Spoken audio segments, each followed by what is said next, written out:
Good to see you, Brett. It's nice to have a Gamecock win against a nice SEC team, an actual ranked team. Yeah, for sure. It snapped a long streak of losing to ranked teams, and it's amazing how things have changed this season. The Gamecocks really starting to talk complacency right now. It's unbelievable where we were a couple weeks ago to hear the Gamecocks now talking about not being complacent.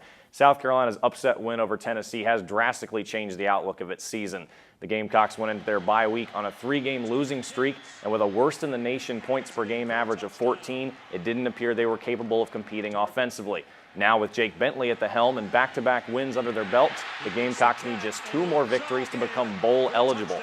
Missouri will come into Saturday just 2-6 on the season, and Carolina head coach Will Muschamp wants his team to approach the Tigers the same way they beat the Vols. And my message for our team was to finish. And no different than this week. You know, this game will be a fourth quarter game, and we're going to need to go finish the game and continue to build confidence and belief in those things that we do in the critical moments of the game. One key part of this game will come in special teams. Muschamp praised Missouri's units and said his team will have to make up for lack of speed in that area. After big performances this weekend, both South Carolina and Clemson players have earned conference honors. Gamecock defensive back Jamarcus King was named SEC Defensive Player of the Week, largely because of his 2 interceptions. His first set up a Gamecock touchdown, and this one late in the game allowed Carolina to nearly run the clock out from there.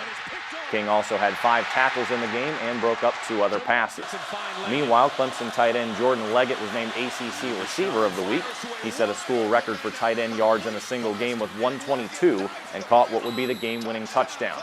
The Tigers' Tyrone Crowder was also named ACC Offensive Lineman of the Week.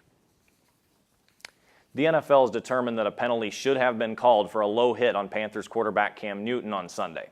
Here's the hit we're talking about. Cardinals defensive tackle Calais Campbell took Newton down by the legs in the backfield.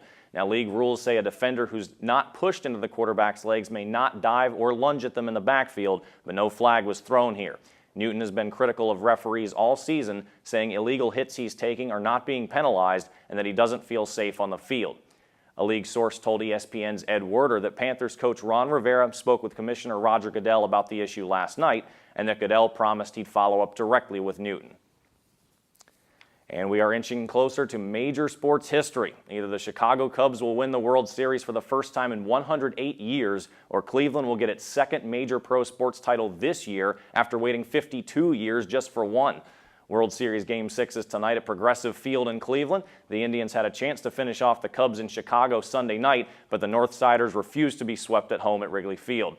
Again, the Indians will win it all if they win tonight, but a Cubs win would force an epic Game 7 tomorrow. You can catch the game tonight at 8 on Fox. So that's certainly something to watch for, but you also have to watch the college football playoff rankings. First time in the season, they'll come out tonight, and it'll be Texas A&M winner of the play-in game. They will play the Lady Gamecocks in the SEC Women's Soccer Tournament tomorrow.